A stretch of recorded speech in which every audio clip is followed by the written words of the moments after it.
मु समस्त को स्वागत करुच्ची फोम ट्यूटोरियल्स यूट्यूब चैनल को। आज क्लास आम आलोचना करवा +3 चतुर्थ सेमिस्टर कोर्स 10 तो यूनिट 1 जो आम आलोचना करूला कालिंदी चरण पाणिग्राही आज मनीष तार पार्ट 1 में आलोचना कर आलोचना करा पार्ट 2। तो पार्ट 1 में आलोचना करथिला जे दिवाकर जीवन उपर आम आलोचना करथिला। दिवाकर जीवन दिवाकर अतीतर स्मृति को रोमंथन करुचंती बा अतीतर स्मृति को से मने पकाउचंती सेतिरे से तांको विवाहर कथा हेउ किमा तांकर ससुर घरर वंश बुनियादीर कथा हेउ तांको गाँ को से जो माने बदलैक चेष्टा करिसंती से उद्यम मध्ये तांकर सफलता माने सेतिरे मध्ये सफल होई पारि नाहांती। जीविका अर्जन मध्ये से विफल होइसंती तांकर सब पैसा को माने से इन्वेस्ट करिसंती किंतु कोनोसी फल ताकू मिली पारि नाही। तांकर वैवाहिक जीवन सफल भंग होइछि से ऊपर आमे आलोचना करथिला पूर्व क्लास रे। जो माने से पार्ट देखि ना हो एई वीडियो तले लिंक रे प्लेलिस्ट रे सेही पार्ट अछि जाई देखो काहे ना पार्ट 1 न देखिले तुम पार्ट 2 बुझी परिबो नाही। तो विलंब न करिक आलोचना करिया पार्ट 2 एवं आजिर मनीष रे दिवाकरंकर आमे जो जीवन कथा आलोचना करूचा। दिवाकरंकर पितामातांकर मृत्यु होई जोटा कि आमे आगु आलोचना करितिला। दिवाकरंकर पितामातांकर मृत्यु परे संसारर समस्त बोझ तांको ऊपर लदी हो जाईची। तेबे उभय दिवाकर और सावित्री दुई संतानकर दायित्व तुलाई संसार रूपी ना को बोही नेबा को प्रस्तुत नथिले। प्रति कथारे उभय भितर झगड़ा दिवाकर और सावित्री मध्य परिवार रे असंतोष सावित्री वंशगत दाम्भिकता को दिवाकर दायी करुला बेले सावित्री असंतुष्ट होते दिवाकर अपारगता को लेकिन उभय परस्पर को दायी करुले। ए जगह दिवाकर कहते तुम घर दल बेहरा वंश नयागढ़ उच्च वंश से तुम्हें कौन कम को ठीक से करुन अन्यपटे सावित्री दायी करुले तुम अपारग बोलिकी। दिवाकर चिंता करिसंती सावित्री अत्यंत सौंदर्यमय नारी तेणु किभली तांको संतुष्ट करिवे। घर रे अर्थाभाव ही सावित्री मन में असंतोष भरी देइछि कौन कार्य दिवाकर सफल होई नांती। फल तांको परिवार देखा देइछि अर्थाभाव एवं अर्थाभाव जो परिवार देखा देला से परिवार असंतोष मत देखा देइथे। तो ये अर्थाभाव ही सावित्री मन में असंतोष भरी देइछि कारण से बाप घरे बेस अयसरे बढ़ी अर्थाभाव जनित समस्या तथा कष्ट को से जीवन में केबे अनुभव कर नथिले। सावित्री आशा और आकांक्षा को दिवाकर पूरण करिवारे अक्षम होइतिले। तेणु दिवाकर अपारगता को लेकिन सावित्री आक्षेप कर कहितिले जहांकर घर परिवार शक्ति सामर्थ्य नहीं से माने संसार दूरे रहिबा दरकार। जे संसार करिवो तार निजर स्त्री पिलांकु न चाहिबा अधर्म। जे कहितिले जे जहार समर्थन से काहे के बाहा होउची काहे के संसार चलाउची। एही समय रे सावित्री आक्षेप करिक कहितिले दिवाकर को। पत्नीगणर आक्षेप सुनी दिवाकर ससुर घर को तात्सल्य करि कहितिले बाप को मारी जो वंशर लोकशक्ति सामर्थ्य साहस देखाती से भली से करि पारिबे नाही। दिवाकर विचार करिसंती से कहिसंती ना जे आमे जतले दलबेहरा वंश ऊपर आलोचना करथिला वंश बुनियादी ऊपर सेतिरा आमे देखितिला ना जे बाप को मारिबा से वंशर परंपरा बोली की। तो ये कहिसंती ए जगह रे माने टंग मारिक आमे जो कहिसंती कथा कथा उभय उभयଙ୍କ भितर घोर झगड़ा सावित्री और दिवाकरଙ୍କ मध्य रे। तो जेते बेले सावित्री दिवाकर को कहिसंती सेते दिवाकर मध्य सावित्री को कहिसंती कोन कहिसंती जे बापों को मारी जो वंशर लोक सामर्थ्य साहस देखाती से माने कोन आमे सेमिति करि परिबुनी तुमे सेमिति करि परिबो बोली कहिसंती दिवाकर सावित्री को।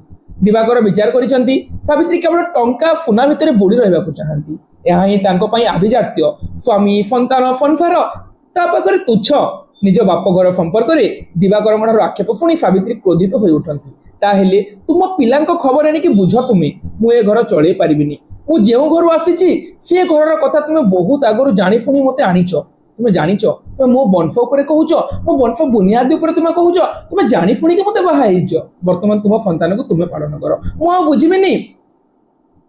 एभली भाव में नीतिदिन उभय दिवाकर और सावित्री मध्य कथा कटाकटी क्रमश उग्र होगा लगिला। शेष दिवाकर घर समस्त दायित्व सावित्री लदी दे सहर में व्यवसाय करने चली जाते कथा कटाकटी उभय बढ़ीगला से दिवाकर कौन कले तुम्हें घर संभाल बोलिकी सावित्री सब दायित्व देकी संतान मान छाड़ी दिवाकर चलीगले सहर को व्यवसाय करने को। तो उभय दाम्पत्य जीवन में मतलब झड़ देखी दिया जो जिन को से मन पकाउछंती। तापर कौन होइछि सहर को जाइछंती दिवाकर। तृतीय खंड रे आमे देखिबा जे सहर कहिले राजांको राजधानी और ठाकुरंको तीर्थभूमि को से समय बुझाउतिला जोंटा कि से समय मुख्य स्थली थिला। स्वाधीनता परे सहर कहिले शिल्प व्यवसायर केन्द्र को बुझाइला। सेते बेले कटक पुरी बालेश्वर नामक मात्र सहर थिला। गाँ ठारू बेसी लोक एकाठी रहिबा पुणी चाष काम छाड़ी कारीगरी व्यवसाय करवा है आम सहर संकीर्ण संज्ञा। केतोटी गाँ एकाठी होई बा गोटे गाँ विस्तृत होई ओडिफारे सहर गढ़ी उठुला से समय जो ओडिफार सहर माने वर्तमान भले एते शिल्पायन वृद्धि ही नथिला सहर माने टिके उन्नत सहर रे गले काम धाम मिली जाउतला जो गाँ रे मिलु नथिला से प्रसंग वर्णना कराई जे से व्यवसाय उद्देश्य रे दिवाकर निज गाँ छाड़ी के सहर को जाइछंती दिवाकर देखिचंती बड़ सहर को नीति शह शह हजार हजार नुआ लोकंकर जा आस हुए से अनुभव करिसंती सहर रे से विपुल जनसमुद्र असंख्य दुख सुख आशा निराशा सफलता विफलता भार कांधरे बहिकी नीति सूर्य उठिबाटर आरंभ करिकी शेष रात्रि पर्यंत केवल आगे चली फुटपाथ रे ट्राम बस किंबा रिक्शा मोटर रे अनेकଙ୍କର स्वप्न अछि सेही जो सहरर आभिजात्य को से देखिचंती सेही सहर लोक माने दाना पानी पाई खाइबा पाई चलिया पाई केमिति संघर्ष करिसंती तांको जीवन रे दुख सुख आशा निराशा सफलता विफलता सब से निज आखि सामने देखिचंती सकाळो उठिबाटर आरंभ करिकी संध्यार सूर्यास्त पर्यंत से जो जीवन संघर्ष से ही संघर्षर शेष नहीं सहर रे से जनसमुद्र मध्य निजक मिसाई अपूर्व पुलक अनुभव कर दिवाकर से लोक मध्य निजक मत मिसाई दिवाकर से मन पकई गाँव क्षुद्रता संकीर्णता शिथिलता और निर्जीवता मध्य जीवन प्रत्येक अंश को कटाई संपर्क में यौवन प्रथम अंश को अकातर सावित्री को दान कर सहर अच्छा गाँव स्मृति को से मन पकई सब सब स्मृति को से मन पकाउर वृद्धावस्था तेबे से अनुशोचना करना बरं वर्तमान परिस्थिति रे निजक मिसाई दे वर्तमान से जो गाँ को छाड़ी सहर को आसी गाँव कथा को मन पकई से अनुशोचना करना से जो परिस्थिति रे सहर निजक मिसाई के आनंद लाभ कर देखा आम नारी शिक्षा एवं गौरी कथा दिवाकर मन पड़ी सहर रहा सावित्री मनोभाव को एथि सावित्री सब सहर रोकवा गौरी विषय को उठाई दिवाकर को आक्षेप करती एबे दिवाकर सहर व्यवसाय कर मन पड़ी गौरी संपर्क जो गौरी जे कि आगुरी सहर रोला तो से गौरी संपर्क में सावित्री बेले बेले कहती दिवाकर को तो जो सहर रोचे दिवाकर ये जो से गौरी कथा मन पकई गौरी हूँ कौन जे सावित्री बाल्य बांधवी तार बंधु बोली कह जोटा कि तुमको आगुरी आम जमी पिला माने बंधु बोली कहते झील मैंने कहते बांधवी बोलिकी तो जिते सहर रही दिवाकर से मन पकई गौरीर कथा कहीं ये जो सावित्री बांधवी गौरी मत सहर रोला दुहे एका सांगे गाँ माइनर स्कूल रे पढ़ुतिले गौरीर बापा मदन मोहन सेतेबेले शिक्षकता करुतिले ए घरोई स्कूल जेतेबेले माने सावित्री मुखर से शुणी जे गौरी एवं से किए सावित्री एका स्कूल रे पढ़ुतिले बोली कि दारिद्र्य सत्वे शिक्षक थिबारु मदन मोहन झियो गौरी को उच्च शिक्षा देइतिले गाँ माइनर स्कूल रु पास करिया परे से गौरी को निज सहर को नहीं जाइतिले उच्च शिक्षा रे तबे झियो को विवाह न देई पाठ पढ़ाऊर गाँव मुखिया लोक और बंधु बांधव मैंने मदन बाबू को आक्षेप करते गौरी माँ बह सपक्ष विशेषकर सावित्री विवाह पर गौरीर विवाह लगी जिद धरी बसी से स्वामी मदन बाबू को कहते किए मदन बाबू स्त्री आम देखा जे जगह जो गौरीर माँ आमर से पाठ पढ़ा दरकार ना झील घर करे झील घरे रही से गंधेब हेले मदन बाबू कहारी कथा को कान न दे झील को पढ़ेवा जिद्रे बसी गौरी भल पढ़ुले और उच्च शिक्षा नेबा चाहूले गौरीर मन कथा को मदन बाबू बुझीदे तेणु से पत्नी को शुणे देते गौरी को सांगरे नहीं जाऊँगी आउ तुमको गंधेब ना झील घरे रही तुम कौन गंधेब बोली कहूला मुझे गौरी को सांगरे नहीं जाऊँगी सी आउ गंधेब ना झील पढ़ा चाहूला बेले बापा माँ थाऊ तो न पढ़ेवा अन्याय हेब हेले पत्नी अबुझा मनीष से स्वामी मदन बाबू को शुणाई देते झील पाठ पढ़ी कर कौन ठीक से समय बह नदेवा अन्याय हेब से सावित्री उदाहरण दे दर्शाई तारी सांगर झील सावित्री सी ए बाहा हो घर द्वार कलानी ता बापर कौन पैसा नाला पाठ पढ़ा से तो पुणी सावित्री को माइनर पास कर 2 वर्ष घरे रखी बह कराइदेला हेले मदन बाबूंर एका जिद झील को पाठ पढ़ेबे से कहते क्या बापर केते पैसा अच्छी से सब रखे ना मु गरीब लोक मो शक्ति जी अच्छी से कराऊँगी आउ 2टा वर्ष पर गौरी तो मेट्रिक पास कर पत्नी अधिक जोर देवर मदन बाबू एनी झील गौरीर मनोभाव पचार कहते ए पत्नी रागी जाए किए तुमको स्कूल मास्टर कला के जानी झील को एक को पचारा जाए हेले मदन बाबू जिते कहले जे एक को से झील को पचारि सारी पत्नी अकल गुड़ुम हो जाए तेज झीर बाहागर पत्नी जिते चाप मदन बाबू पड़े दृढ़ कर झील को पढ़ेवा लगी देख जे जगह नारी शिक्षा और गौरी जिते दिवाकर सहर को आसी सहर में मन पड़ी गौरीर कथा जो गौरी हूँ सावित्री बांधवी बोलिकी तो से समय कौन होती ना से जो सावित्री सांग था गौरी जी कि गोटे गाँव रोते गौरी बापा जो ମଦନ ମୋହନ, ଗୌରୀର ବାପା ମଦନ ମୋହନ ଗୋଟେ ଶିକ୍ଷକ ଥିଲେ ଏବଂ ଗୌରୀ ଏବଂ ସାବିତ୍ରୀ ସାଙ୍ଗ ହଉଥିଲେ। ଅନ୍ୟପଟେ ସେଇ ଗାଁର ଗୌରୀର ସାଙ୍ଗ ସାବିତ୍ରୀ ବାହା ହେଇଯାଇଛି। ସେଇ ସମୟରେ ଗୌରୀର ମା ଗୌରୀର ପାଠ ପଢାକୁ ବିରୋଧ କରୁଥିଲେ, କିନ୍ତୁ ଗୌରୀର ବାପା ଚାହୁଁଥିଲେ ସବୁବେଳେ ଝିଅ ନାରୀ ପାଠ ପଢିବା ଉଚିତ। ଯେଉଁ ଜାଗାରେ ଆମର ହେଡିଂ ରହିଛି ନାରୀ ଶିକ୍ଷା ଏବଂ ଗୌରୀ ବୋଲି, କିନ୍ତୁ ଗୌରୀ ସହରକୁ ଯାଇକି ପାଠ ପଢିବାକୁ ଚାହିଁଛି ଏବଂ ସେ ଜାଗାରେ ତାକୁ ପୂର୍ଣ୍ଣ ଭାବରେ ସମର୍ଥନ କରିଛନ୍ତି ତାର ପିତା ମଦନ ମୋହନ। ମୋ ଝିଅ, ମୋ ପାଖରେ ପଇସା ନଥିଲେ ମୋ ଝିଅକୁ ଯେତେ ପାରିବି ସେତିକି ପଢେଇବେ ବୋଲି, କିନ୍ତୁ ନାରୀ ଶିକ୍ଷାର ଗୋଟେ ଦୃଷ୍ଟାନ୍ତ ମଧ୍ୟ ଏଇ ଜାଗାରେ ଦେଇଛନ୍ତି ଔପନ୍ୟାସିକ। তো এটা বুঝিগল। চতুর্থ খণ্ডরে ଦେଖିବା ଆମେ, ତୃତୀୟ ଖଣ୍ଡ ସରିଗଲା, ଚତୁର୍ଥ ଖଣ୍ଡରେ ଆମେ ଦେଖିବା ଯେ ଗୌରୀଙ୍କର ବିବାହକୁ ନେଇ ମଦନ ବାବୁଙ୍କ ଉପରେ ପତ୍ନୀଙ୍କ ବ୍ୟତୀତ ଯାବତୀୟ ଲୋକମାନଙ୍କର ମାନେ ଆଗରୁ ଏପଟ ସେପଟ କହୁଥିଲେ, ଝିଅକୁ ଘରେ ରଖିବୁ କି, କେତେ ଦିନ ଯାଇ ଝିଅ ତ ଘରେ ରହିବ, ତାକୁ ବାହା ଦେବୁନି, କେମିତି ବହୁତ ଗୁଡ଼ାଏ ସେ ସମୟରେ ସମାଜରେ କହୁଥିଲେ। ତ ଏଇ ଯୋଉ କଥା ଗୁଡ଼ିକ ଯାହାର ବର୍ଣ୍ଣନା କରାଯାଇଛି, ମଦନ ବାବୁ ଆଇନ କଥା ଉଠାଇ ଗୌରୀର ବାହାଘରକୁ ଟାଳି ଦେବା ଦେଇଥିବାରୁ ପତ୍ନୀ ପ୍ରଶ୍ନ କରିଛନ୍ତି ଯେ କହିଛନ୍ତି ଯେ ଯାହା କହନ୍ତି ଆଇନ କଥା, ଆଇନ ଦୃଷ୍ଟିରେ ମୋ ଝିଅ ପଢିବ, ମାନେ ସେ ଆଇନର କଥା ପକେଇ ଦିଅନ୍ତି ଏବଂ ସେ କଥାକୁ ଅଲଗେଇ ଦିଅନ୍ତି। ତ ପତ୍ନୀ କହନ୍ତି 14 ବର୍ଷ ନ ପୁରିଲେ ଝିଅ ବିବାହ ହେବା ଆଇନରେ ମନା, ଯଦି ତେବେ ମରଦ ପିଲାଙ୍କ ସହ ଏକାଠି ବସି ଝିଅମାନେ ପାଠ ପଢିବେ ନାହିଁ ବୋଲି କେଉଁ ଆଇନରେ ଅଛି? ଯେ ଆଇନର ନିୟମ ଦେଖାନ୍ତି ତାଙ୍କ ପିତା ଏବଂ କହନ୍ତି କି 14 ବର୍ଷ ନ ପୁରିଲେ ମୋ ଝିଅ ବାହା ହେବନି ବୋଲିକି, ନିୟମରେ ନାହିଁ ବୋଲି। ତ ସେଇ ସମୟରେ ସେଇ ଯେଉଁ ମାନେ ଆମେ ଦେଖୁଛେ ଏଇ ଜାଗାରେ ଯେ ମଦନ ମୋହନଙ୍କର ପତ୍ନୀ ବା ଗୌରୀର ମା ସେ ସମୟରେ କହନ୍ତି, କଣ କହନ୍ତି ଯେ ଯଦି 14 ବର୍ଷ ନହେଲେ ଝିଅ ବାହା ହେଇପାରିବନି ତାହେଲେ 14 ବର୍ଷ ଆଗରୁ ସେ ଅନ୍ୟ ପୁଅ ପିଲାଙ୍କ ସହିତ ମିଶି କେମିତି ପାଠ ପଢିବ? ତେବେ ପୁଅମାନଙ୍କ ସହିତ, ମାନେ ସେଇ ସମୟରେ ସେ ଗୋଟେ ଜିନିଷ ଭୁଲି ଯାଆନ୍ତି ଯେ ବାହା ହେବା ଏବଂ ପୁଅଙ୍କ ସହିତ ମିଶିକି ପାଠ ପଢିବା ଉଭୟ ଭିତରେ ଆକାଶ ପାତାଳର ପ୍ରଭେଦ ଅଛି ବୋଲିକି। ତେବେ ପୁଅମାନଙ୍କ ସହିତ ଏକମାତ୍ର ଝିଅ ଭାବରେ ଗୌରୀ ସ୍କୁଲରେ ପଢୁଥିବାରୁ ଏହାକୁ ସେଇ ସମୟରେ ଅନେକ ଲୋକ ସହ୍ୟ କରିପାରିନଥିଲେ। ତେଣୁ ମୁଲୁ ମାଇଲେ ଜୀବ ଫରି ଦେବଙ୍କ ସଙ୍ଗେ କିମ୍ପା କରି ନ୍ୟାୟରେ କେତେ ଜଣ ଦୃଷ୍ଟ ଲୋକ 3 ଥର ସ୍କୁଲରେ ନିଆଁ ଲଗାଇ ଦେଇଥିଲେ। 3 ଥର ମାନେ ସେମାନେ ସହ୍ୟ କରିପାରୁନଥିଲେ ଗୌରୀ ପାଠ ପଢୁଛି ବୋଲି, ସେଥିପାଇଁ ସେମାନେ ସ୍କୁଲରେ ନିଆଁ ମଧ୍ୟ ଲଗାଇ ଦେଇଥିଲେ। ତେବେ ଛାତ୍ରମାନଙ୍କୁ ଧରି ଆଖପାଖ ଗାଁରୁ ଚାନ୍ଦା ସଂଗ୍ରହ କରି ମଦନ ବାବୁ ନୂଆ ସ୍କୁଲ ଘର ତୋଳିଲେ। ଏତିକିରେ ଦୃଷ୍ଟ ଲୋକମାନେ ନିରବ ରହିଲେନି। ସେମାନେ ଗୌରୀ ବିଷୟରେ ନାନା କୁତ୍ସିତ ଅପପ୍ରଚାର କରିବା ସହିତ ବେନାମୀ ଚିଠିରେ ମାନେ ବହୁତ ଲୋକ ସହି ପାରୁନଥିଲେ। ସେଇମାନେ ଗୌରୀର ପାଠ ପଢାକୁ ନେଇକି ତା ମା ତ ସହ୍ୟ କରିପାରୁନଥିଲେ, ଲୋକମାନେ ମଧ୍ୟ ସହ୍ୟ କରିପାରୁନଥିଲେ। ସେଇଥିପାଇଁ ଗୌରୀ ଯେଉଁ ଜାଗାରେ ଯେମିତିକି କୁହାଯାଇଛି ମୁଳୁ ମାଇଲେ ଜୀବ ଫରି ଦେବଙ୍କ ସଙ୍ଗେ କିମ୍ପା କଳି, କଳି କାହିଁକି କରିବ, ତା ସ୍କୁଲରେ ନିଆଁ ଲଗାଇ ଦିଅ, ଲୋକମାନେ ସହ୍ୟ କରିନପାରିବେ। ତଥାପି ମଧ୍ୟ ସେ ମଦନ ମୋହନ ବାବୁ ଯିଏକି ମାନେ ଗୌରୀର ପିତା, ସେ ପୁଣି ସେ ସ୍କୁଲକୁ ସଜାଡ଼ିଛନ୍ତି। ତାପରେ ଅନେକ ଲୋକ ସେଇ ବେନାମୀ ଚିଠି ମାଧ୍ୟମରେ ଗୌରୀର ଚରିତ୍ର ମଧ୍ୟ ସଂହାର କଲେ। କାନ୍ଥ ବାଡ଼ରେ ଗୌରୀ ଏବଂ ଆଉ ଗୋଟେ ଚରିତ୍ର ତୁହିନ ବୋଲିକି ତାକୁ ନେଇକି ଅଶ୍ଳୀଳ କଥା ସବୁ ଲେଖାଗଲା। ଏହା ସତ୍ତ୍ୱେ ଝିଅକୁ ପଢେଇବାର ନିଷ୍ପତ୍ତିରୁ ଯିଏ ଯାହା କହିଲେ ମଧ୍ୟ ମଦନ ବାବୁଙ୍କୁ କିଛି ମଧ୍ୟ ପ୍ରଭାବ ପଡୁନଥାଏ। ସେ କେବଳ ଚାହୁଁଥିଲେ ଝିଅକୁ ସେ ଯେମିତି ହେଲେ ବି ଶିକ୍ଷିତ କରାଇବେ, ଝିଅକୁ ସେ ଯେମିତି ହେଲେ ପାଠ ପଢେଇବେ, ଲୋକଙ୍କ କଥା ଭାଡ ମେ ଯାଉ, ସେ ଝିଅକୁ ପାଠ ପଢେଇବେ, ଝିଅକୁ ଶିକ୍ଷିତ କରିବେ। କାହିଁକି ନା ଆମେ ଯେମିତି କହିଥାଉ ଯେ ଗୋଟେ ପୁଅ ଶିକ୍ଷିତ ହେଲେ କେବଳ ସେ ଶିକ୍ଷିତ ହୁଏ, କିନ୍ତୁ ଗୋଟେ ଝିଅ ଶିକ୍ଷିତ ହେଲେ ଗୋଟେ ପରିବାର ଶିକ୍ଷିତ ହୁଏ ବୋଲିକି। ଶେଷରେ ଗୌରୀ ଉଚ୍ଚ ଶିକ୍ଷିତ ହୋଇପାରିଲେ ଏବଂ ନିଜ ଗୋଡ଼ରେ ନିଜେ ଠିଆ ହୋଇପାରିଲେ। ତୁହିନ ହେଉଛନ୍ତି ଡାକ୍ତର ବିଦୁଶେଖରଙ୍କର ପୁତ୍ର। ତ ଏ ଜାଗାରେ ଗୌରୀ ଲାଷ୍ଟ ନିଜେ ବହୁତ ଶିକ୍ଷିତ ହୋଇଛି ଏବଂ ନିଜ ଗୋଡ଼ରେ ନିଜେ ଛିଡ଼ା ହୋଇଛି। ଅନ୍ୟପଟେ ଆମେ ଯେଉଁ ତୁହିନ ବୋଲି ଗୋଟେ ଚରିତ୍ରକୁ ଆଲୋଚନା କରିଥିଲା, ତୁହିନ ହେଉଛି ଡାକ୍ତର ବିଦୁଶେଖର ବୋଲି ଜଣେ ଡାକ୍ତର ଥିଲେ, ତାଙ୍କର ପୁତ୍ର ହେଉଛି ତୁହିନ। ତ ଏ ଜାଗାରେ ଆମେ ଦେଖିଲା ଯେ ଗୌରୀର ଜୀବନର କଥା, ଗୌରୀର ପାଠ ପଢାରେ କେତେ ପ୍ରତିବନ୍ଧକ ଆସୁଛି, କିନ୍ତୁ ସବୁ ପ୍ରତିବନ୍ଧକକୁ ସମ୍ମୁଖୀନ ହେଇକି ଗୌରୀ ପାଠ ପଢିଛି ଏବଂ ତାକୁ ଏଇ ଜାଗାରେ ସହଯୋଗ କରିଛନ୍ତି ତାର ପିତା ମଦନ ମୋହନ। କାହିଁକି ନା ଗୋଟେ ପିତାର ହାତ ଯେତେବେଳେ ଗୋଟେ ଝିଅର ମୁଣ୍ଡ ଉପରେ ଥାଏ, ସେତେବେଳେ ଲୋକମାନଙ୍କର କୌଣସି କଟାକ୍ଷ, କୌଣସି କଥା କାହାର କାମରେ ଆସିନଥାଏ। କେତେ ଲୋକ କେତେ କଣ କହିଲେ, ସ୍କୁଲରେ ନିଆଁ ଲଗାଇ ଦେଲେ, ତା ଉପରେ ବେନାମୀ ଚିଠି ଲେଖିଲେ, ତାକୁ ତାତ୍ସଲ୍ୟ କଲେ, ମା ଗାଲି ଦେଲେ, ଆଖପାଖ ଲୋକ କହିଦେଲେ ସାବିତ୍ରୀ ବାହା ହେଲା, ତୁ ବାହା ହେବୁନି କି, ଘରେ ରଖିଲେ ଝିଅ ବନ୍ଦେଇବ, ଯେତେ ଯାହା ହେଲା ହେଲା।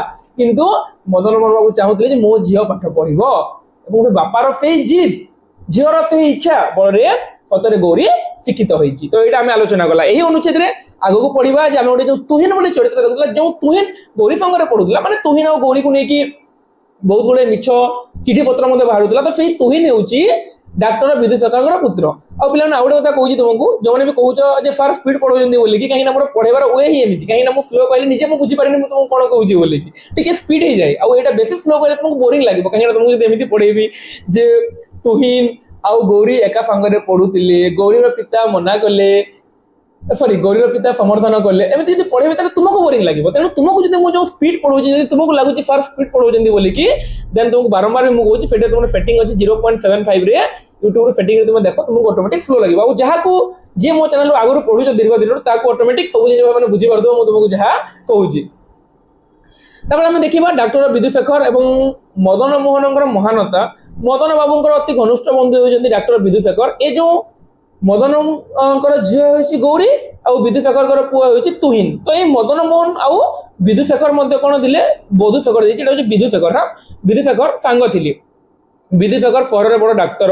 ସେ ଏବେ ଡାକ୍ତର ବାବୁଙ୍କୁ ଗାଁରେ ସମସ୍ତେ ଶ୍ରଦ୍ଧା କରନ୍ତି, କାରଣ ଗାଁର ପ୍ରାୟ ସମସ୍ତ ଲୋକଙ୍କୁ ଡାକ୍ତର ବିଦୁଶେଖର ବା ତାଙ୍କର ଉପକାର ହେଇଛି ତାଙ୍କ ଉପରେ। ଗାଁରେ ହାଇସ୍କୁଲ ବସାଇବା, ଗାଁ ରାସ୍ତା ପୋଖରୀର ଆଦି ମରାମତି କରିବାରେ ବିଦୁଶେଖରଙ୍କର ବଡ଼ ଭୂମିକା ରହିଛି। ଗାଁକୁ ଆସିଲେ ସମସ୍ତଙ୍କର ଦେହ ପା ବୁଝନ୍ତି, ମାଗଣାରେ ଲୋକମାନଙ୍କୁ ଚିକିତ୍ସା କରନ୍ତି।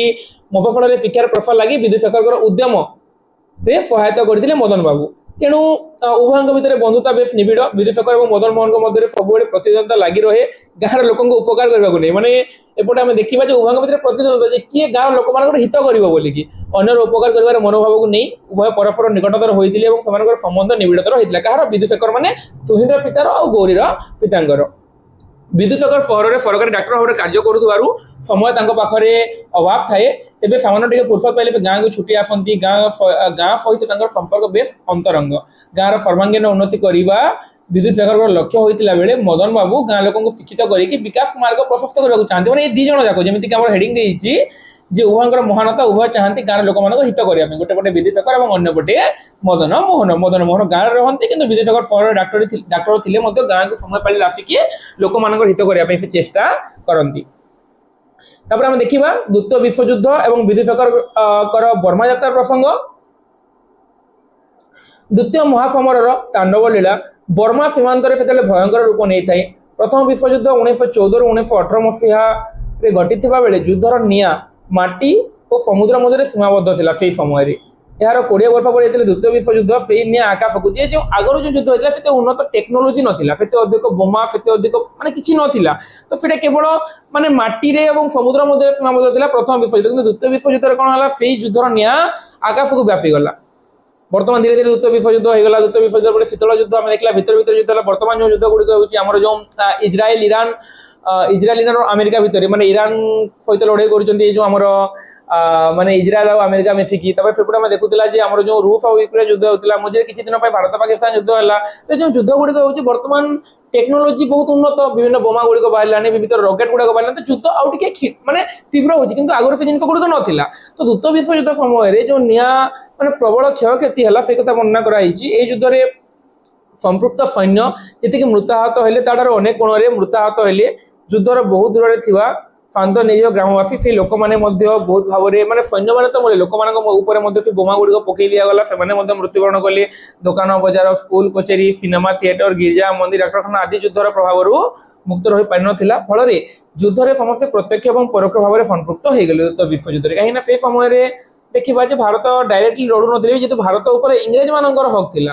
ତେଣୁ ଇଂରେଜ ମାନେ ସେ ସମୟରେ ଭାରତ ତାଙ୍କ ପକ୍ଷରେ ଲଢ଼ୁଥିଲେ। ଏବଂ ଅନ୍ୟପଟେ ବର୍ମା ଦେଖିବା ଯେ ବର୍ମାରେ ବି ଚାଲିଥିଲା, ଭାରତୀୟ ଲୋକମାନେ ବି ଆହତ ହୋଇଥିଲେ, କିନ୍ତୁ ବର୍ମା ଉପରେ ସେ ସମୟରେ ତୀବ୍ର ଆକ୍ରମଣ ଚାଲିଥିଲା ବା ତୀବ୍ର ଆକ୍ରମଣ ହେଉଥିଲା ତା ଉପରେ। 1941 ମସିହା ବେଳକୁ ଦ୍ୱିତୀୟ ବିଶ୍ୱଯୁଦ୍ଧ ଭୟଙ୍କର ରୂପ ନେଇଥାଏ। ଏହି ଯୁଦ୍ଧ ସମଗ୍ର ବିଶ୍ୱକୁ ପ୍ରଭାବିତ କରିଥାଏ। ତେଣୁ ଡାକ୍ତର ବିଦୁଶେଖର ଯୁଦ୍ଧରେ କ୍ଷତାକ୍ତ ସୈନ୍ୟମାନଙ୍କୁ ସେବା ଲଗାଇବା ଲାଗି, ମାନେ ସେବା କରିବା ଲାଗି এই ଯେଉଁ ବିଦୁଶେଖର ସେ ବର୍ମା ଯିବାକୁ ବାହାରିଥିଲେ। ବିଦୁଶେଖରଙ୍କର ଏହି ବିଚାରକୁ ମଦନ ବାବୁ ବୁଝିପାରୁନଥିଲେ। ବର୍ମା ଯିବା ପୂର୍ବରୁ ବିଦୁଶେଖର ଗାଁକୁ 2 ଦିନ ପାଇଁ ଆସିଥାନ୍ତି। ସ୍ତ୍ରୀ ପିଲାଙ୍କୁ ଘରେ ଛାଡ଼ିଦେଲେ ଗାଁରେ। କିଏ? ବିଦୁଶେଖର ବାବୁ ସ୍ତ୍ରୀ ପିଲାଙ୍କୁ ସମସ୍ତଙ୍କୁ ଛାଡ଼ି ବିଦାୟ ନେଇକରି ଯିବେ ବର୍ମାକୁ। ଗାଁ ସ୍କୁଲ, ଗାଁର ଭଲ ମନ୍ଦ ସେ ପଚାରି ବୁଝୁଥାନ୍ତି। ଗାଁରେ ବିଦୁଶେଖରଙ୍କର ବର୍ମା ଯିବା ବିଷୟ ମୁଖ୍ୟ ଚର୍ଚ୍ଚାର ବିଷୟ ହୋଇଥାଏ। ଲୋକେ ଚର୍ଚ୍ଚା କରୁଥାନ୍ତି ବିଦୁଶେଖର ଯୁଦ୍ଧରୁ ମସ୍ତ ବଡ଼ ଡାକ୍ତର ହୋଇ ଫେରିବେ। ସେଠି ତାଙ୍କର ସବୁ ଖର୍ଚ୍ଚ ସରକାର ତୋଳେଇବେ। ମାସକୁ ମାସ ଘର ଖର୍ଚ୍ଚ ପାଇଁ ସ୍ତ୍ରୀଙ୍କ ପାଖକୁ ପୁଲା ଟଙ୍କା ପଠେଇଦେବେ। ଗାଁର ଲୋକମାନେ ଭାବୁଥାନ୍ତି ବିଦୁଶେଖର ଯାଉଛନ୍ତି ବର୍ମା, ସେ ସେଇ ଜାଗାରୁ ଗୋଟେ ବଡ଼ ଲୋକ ହେଇକି ଫେରିବେ। ଏପଟେ ବିଦୁଶେଖର ନିଜ ଗାଁରେ ତାଙ୍କ ପରିବାରକୁ ରଖିକି ସେ ଯାଉଥାନ୍ତି ବର୍ମା। ମଦନ ବାବୁଙ୍କ ମୁଣ୍ଡରେ କିଛି ପଶୁନଥାଏ। ସେ ଭାବୁଥାନ୍ତି ବିଦୁଶେଖରଙ୍କର ଅଭାବ କ'ଣ?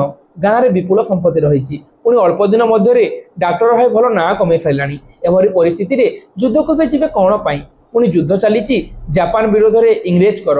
ତେଣୁ ଆମ ଦେଶର ସେଥିରେ କି ସ୍ୱାର୍ଥ ରହିଛି? ଏଭଳି ଅନେକ ପ୍ରଶ୍ନ ମଦନ ବାବୁଙ୍କ ମନରେ ଉଙ୍କି ମାରୁଥିଲେ। ଭାବୁଛନ୍ତି କାହିଁକି ବିଦୁଶେଖର ଯାଉଛି ବୋଲିକି। ଏହାର ଜବାବରେ ବିଦୁଶେଖର କହିଥିଲେ, ମୁଁ ଯୁଦ୍ଧ କରିବାକୁ ତ ଯାଉନାହିଁ, ଯାଉଛି ଯୁଦ୍ଧ କରୁଥିବା ଲୋକଙ୍କୁ ଚିକିତ୍ସା ପାଇଁ, ସେଥିରେ ଆଉ ଟିକେ ବେଶୀ ଅଭିଜ୍ଞତା ମିଳିବ। ଜବାବରେ ମଦନ ବାବୁ କହିଲେ, ଏଠାରେ କ'ଣ ଆପଣଙ୍କର କଲଟେ ଆସିଲାଣି, ଟିକେ ପିଲାମାନେ ଏରୋପ୍ଲେନ୍ ମନ କରିଥିଲେ ଏମିତି ଅବସ୍ଥା ଆଉ। जवार मदन बाबू कहते एठारे कौन आपणकर अभिज्ञतार किसी अभाव रही नीति तो शह शह रोगी आसुच्च डाक्तखाना को सेठा गले अधिक कौन हे तेज विदुशेखर जवाब थिला जो माने युद्ध में आपण रक्त ढालुंट से माने वीर योद्धा साहसी चिकित्सा जो आनंद जो सतोष मिले आपड़ टे कल्पना करूँ मदन बाबू साधारण रोगी ठार से फरक रोग तांको आक्रमण करे नहीं से आक्रमण करती रोग को आलस्यता को हताश को मरण आगरे से छाती पतई दियंती तेबे मदन बाबूंकर सैन्य प्रति भल विचार नहीं तेणु सैन्य पाखक पसंद माने जगह देखा जिते बड़े माने विदुशेखर भावी जो सैन्य मैंने आहत सेवा करने मदन बाबू कहीं जाऊँच तो विदुशेखर कहते सेवा कले आनंद मिल बोलिकी से जो युद्ध में जो मैंने जर्जरित मदन बाबू आहरी प्रश्न कर युद्ध आम देशपाई होते से गौरव मिलता किंतु आमे जे पराधीन आम देशपाई आम लड़ाक जाऊना यह द्वारा आमर मुनिब इंग्रेज मान हाथ मुठा अधिक शक्त हेब आमर कि लाभ मिल जवाब विदुशेखर कहते हाँ आम पराधीन ता बोली तुनी होई बसी रही तो स्वाधीन स्वाधीन हो जावानी युद्ध में आज लक्ष लक्ष भारतीय सैन्य जे लड़ुंट इंग्रेज शासन को ये देश दृढ़ करने नुहे बर निजर शक्ति पराक्रम साहस विकास एवं युद्ध में अभिज्ञता अर्जन करने विद्यारे वृद्धि शक्ति साहस आमर जी अभिज्ञता बढ़ुची से आम स्वाधीनतार निकटतर होचु मोर चिकित्सा विद्यार उन्नति आशा करी मुझे मैंने से कहले कि जे इंग्रेज मैंने लड़ुंट किंतु आम भारतीय मैंने इंग्रेज मान पक्षर लड़ाई करुँच इंग्रेज शासन को देश में दृढ़ करने नुहे निजर पराक्रम देखा युद्ध कर सैन्य मान सेवा करने मुझे बोलिकी कई जगह कहते विदुशेखर तापर देखा विदुशेखर स्वाधीनतार विश्लेषण मदन बाबू को विदुशेखर स्वाधीनतार प्रकृत अर्थ बुझे विश्लेषण कर प्रकृत में जे पराधीन देशर लोक सब प्रकार गुण हासिल करने को उद्यमी होवार रही प्रकृत स्वाधीनता दिने कि वर्षे 2 वर्ष आसे ना स्वाधीनता केते जुगर साधना त्यागर आसी स्वाधीनता जुग जुग धरी आमे से स्वाधीनता से मुक्ति आड़ को आगे चलीचु यह खाली इंग्रेज हाथर मुक्ति नुहे बरं आम भितरे जेते रकमर दासत्व अच्छी आम भितरे जेते हिंसा बाद अन्याय अत्याचार अच्छी दुश्चिंता रही मुक्ति इंग्रेज माने शासक पदर बाहरी गले किंबा शासन क्षमता आम हाथ को आसीगले आम पूरापूरी स्वाधीन हो कथा नुहे तापर आमको बहुत त्याग स्वीकार करने को पड़ो हे तो केते रक्त नदी संतरण करने को पड़ पारे तेणु आमको घर पश सहर को छाड़ा पड़ो विचार करने जे आम कटक सहर अबा दशरथपुर गाँटा पृथ्वीर मानचित्र भितर ही अच्छी पृथ्वी अलग नुहे देश को छाड़ी दूर को न गले स्वदेशर मूल्य बुझा किपरि स्वदेश विदेश खाली मनगढ़ा कथा नहले ये दुनियाटा आम समस्त आम मान ये दुनिया मागे धैर्य साहस और आम केवल इंग्रेज मान माने स्वाधीनता पाइले स्वाधीन हो जावानी स्वाधीन मनुष्य पाखे जो जिन रहा कथा से जिन गुड़िक रहा कथा रहा उचित बोलिकी ये बुझे माने से कहते जे पछघुंचा नहीं माने जमीती कि कहुई पछघुंचा नहीं वीरर जातके न मरे से केबे पराण आतंके बोलिकी तो से कहते जे गोटे वीर लड़ाई करे बोली कहते से ये जगह आम ये जहाँ कहते माने जो माने जहाँ मदन मोहन कहते कहीं जाऊँ से जिन सठिक भाव विश्लेषण कर स्वाधीनता प्रकृति में कौन से जिन विश्लेषण कर जगह विदुशेखर तापर आम देखा रणभूमि विदुशेखर चिठी एटा आम आगामी क्लास आलोचना करिया पिला माने तो वर्तमान क्लास रे एतिकी कौन अच्छी मुझे तुमको आउ थे भी कहीदे स्टार्टिंग आम जहाँ जहाँ पढ़ी प्रथम आम जहाँ जहाँ आलोचना करला से जिन गुड़िक आम देखा प्रथम आम जहाँ आलोचना करला अनेक गुड़ी आम चरित्र उपर देखुचा जो कि दिवाकर दास को आम देखला सावित्री को गौरी को उषा को मदन मोहन को आलोचना गौरीर पिता गौरी को पाठ पढ़े जन आदर्श शिक्षक विदुशेखर को आम आलोचना कला जे तुहिनकर पिता मदन मोहन बाबू को आम आलोचना कला जो गौरीर पिता से घनिष्ठ बंधु बोलिकी एतिक आम देखला बाकी मानक आम आलोचना करना बाकी मानक पर पढ़ा तो ये आम देखला जो श्रुति जो मन पकाउछन्ती पुराना दिन श्रुति किए मन पकाउछन्ती जे दिवाकर जो अतीतर श्रुति को रोमंथन कर प्रथम विवाह श्रुति को रोमंथन कर विवाह केमिति हेतिला बोलिकी